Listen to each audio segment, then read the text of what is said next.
दोस्तों नमस्कार। Colonel Ajay CEO Ajay astro money guru first global astro finance digital channel से आपसे मुखातिब होता हूं। आज 1 मार्च सन 2024। दोस्तों आज के एपिसोड में हम मसालों में छोटी व बड़ी इलायची के ऊपर करेंगे चर्चा। पूरा एपिसोड ध्यान से देखें। यदि पसंद आए तो लाइक कीजिएगा। साथ साथ हमारे चैनल को अभी तक सब्सक्राइब नहीं किया है, पहली बार आए हैं तो इसको सब्सक्राइब करना बिल्कुल ना भूलें यदि पसंद आए तो। सबसे जानिए पूरी रिपोर्ट विस्तार से। दोस्तों बड़ी इलायची यानी ब्लैक कार्डेमन में के भाव हम लोग लेटेस्ट ले लेते हैं। सिलीगुड़ी से बड़ा दाना 1300 रुपये, छोटा दाना 1125 रुपये। गंगटोक में बड़ा दाना 1250, छोटा दाना 1025 रुपये के भाव बताए जा रहे हैं। साथ साथ सिलीगुड़ी के भी भाव ले लेते हैं। सिलीगुड़ी गंगटोक के का जो माल है वो बड़ा दाना 1450 रुपये, छोटा दाना 1168 रुपये के भाव बताए जा रहे हैं। अब आपको केरला ले चलते हैं, जहाँ पे छोटी इलायची के जो ऑक्शन हुए हैं स्पाइस मोड ट्रेडिंग कंपनी कुमली के द्वारा 211 लॉट के खबर थे। कुल मात्रा लगभग 65,073 की आई और इसमें से 65,073 पूरी मात्रा की बिक्री दिखाई गई है। मैक्सिमम प्राइस 1946, एवरेज प्राइस 1530 रुपये 17 पैसे के भाव बताए गए हैं। दोस्तों ये थे कुछ प्रमुख मंडियों के भाव। अब आगे की रिपोर्ट। दोस्तों जो केरल से छोटी इलायची की ऑक्शंस के बारे में चर्चा कर रहे हैं, वहाँ पर छोटी इलायची यानी ग्रीन कार्डेमन की जो अराइवल है उसमें कुछ कमी आने के समाचार मिल रहे हैं और इसकी यही वजह है कि होलसेल मार्केट में इसमें अब कुछ मजबूती की खबर निकल के आ रही है। दोस्तों हमने समय समय पर आपको छोटी और बड़ी इलायची की लगातार अपडेट दिए हैं, उससे आपको फ़ायदा भी रहा है।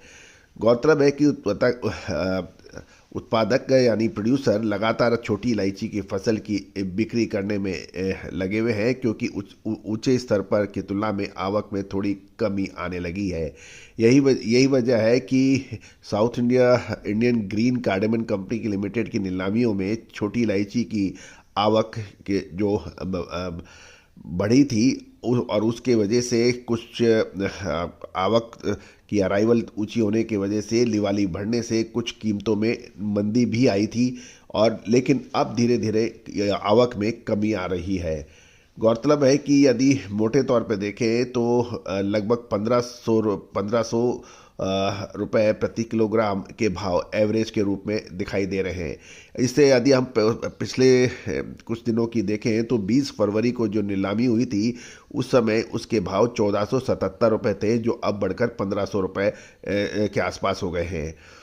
गौरतलब है कि वर्तमान में चल रही फसल को अब कुछ फ़ायदा होने की उम्मीद भी जताई जा रही है। इससे पूर्व केरल समेत दक्षिण भारत में लगभग सभी इलायची उत्पादक राज्यों में भारी बरसात हुई थी और उसकी वजह से इदुक्की समेत इन राज्यों में कुछ बाढ़ भी आई थी। इसके परिणाम स्वरूप छोटी इलायची की नई फसल की जो एरिया वाइज और स्टेट वाइज देखें तो 15 से 30% तक की हानि के आशंका जताई जा रही थी और छोटी इलायची में आने वाले लगभग 1 से सवा महीने में शानदार तेजी उसके बाद बनी भी थी। अब छोटी इलायची के अंदर आवक धीरे धीरे जैसे जैसे कम होगी तो उसके बाद में ये तेजी की संभावनाओं से इनकार नहीं किया जा सकता। गौरतलब है इधर गवाटमाले की जो फसल है, गवाटमाले की जो प्राइसिंग आ रही है वो प्राइसिंग भी गवाटमाले की फसल की जो प्राइसिंग है वो इंडियन छोटी इलायची के भाव से में अब काफ़ी फ़र्क नहीं है।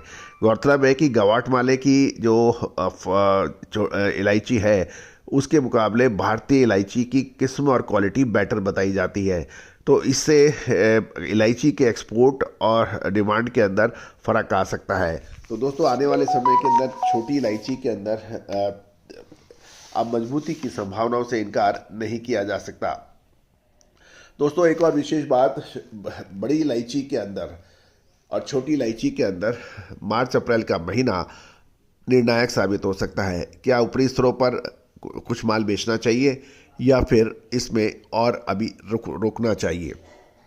क्या इन दामों में खरीदारी करनी चाहिए या रुकना चाहिए? विशेष रिसर्च रिपोर्ट के लिए संपर्क करें। All the very best, good luck, happy trading.